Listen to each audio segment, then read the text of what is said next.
I love the Mega Man game series, as should be evident from the fact that I've done Let's Plays of no less than 3 of the games.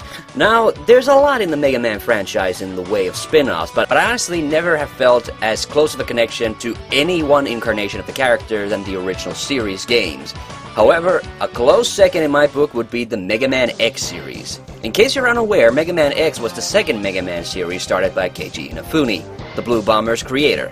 Inafune wanted to wrap up the Mega Man series after the 5th installment and turn his focus on a new game for the Super Nintendo.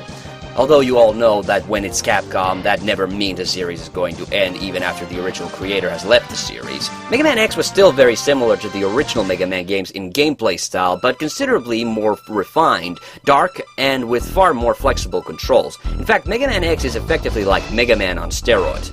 The X series is set some 100 years in the future of the original series and concerns a war between humans and sentient robots. The robot race is called the Reploids, but many of them have started to consider humans inferior and have decided to go Maverick, which is also what they're called.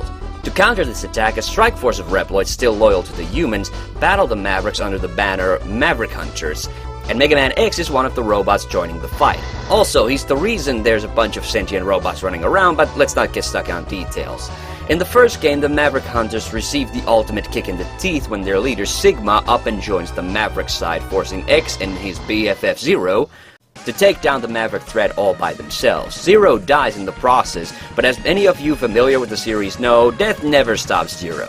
The plotlines in the first 3 Super Nintendo installments were all pretty shallow despite a dark premise, and the common consensus seems to be that the series really came to its own with Mega Man X4 and onward on the PlayStation, which is a roundabout way of me saying I haven't played any of the X games past X3. The main X series continued until X8, though Inafune again intended to end the series on the 5th installment when he moved his focus to the Mega Man Zero series on the Game Boy Advance, which, yes, focuses on Zero as a main protagonist. Out of the first 3 X games on the Super Nintendo, the first one is clearly and by far considered the best, and for a good reason. The gameplay is solid and fun, it has fairly good challenge where you never feel cheated by the difficulty, and the soundtrack in my view is better than, and I know I'm going to catch some flack for this, Mega Man 2.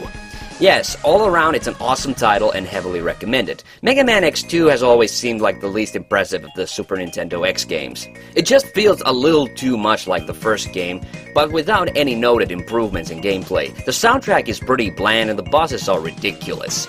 Crystal Snail, Bubble Crab. Oh yeah, that's something I forgot to mention. With the X series, they retained the classic choose from 8 stages structure of the classic Mega Man games, but instead of bosses with different themes and the suffix man at the end, in the X series, the Mavericks are all animal-based, which is a nice twist and certainly makes the bosses more distinct.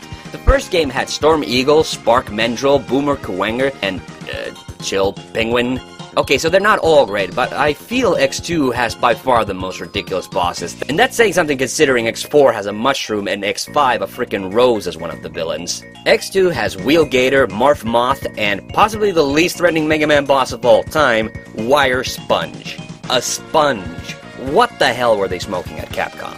But to say something in X2's defense, there are some really fun levels, and it was also the first game in the series to offer 2 alternate endings, depending on whether or not you managed to salvage Zero's parts during the game.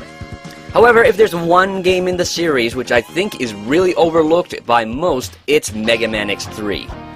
This game is awesome for a number of reasons. It was the first that actually allowed you to play as Zero. It explained for the first time why Sigma was always able to come back after getting destroyed by X, and it features possibly one of the most badass soundtracks of the entire series. It seems to me that X3 marks the point where the X series started to use more and more rock and heavy metal in their soundtracks, and that's all fine by me. Even Neon Tiger's stage theme is a complete ripoff from My Michelle by Guns N' Roses.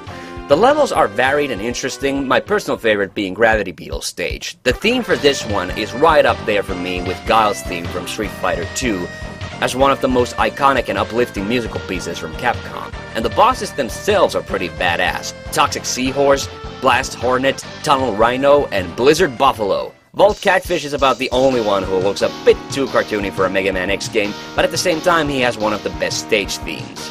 Now, as much as I love the game, there is one reason why a lot of people hate this game, and I can concur that it will probably scare off most of you who aren't big Mega Man fans to begin with.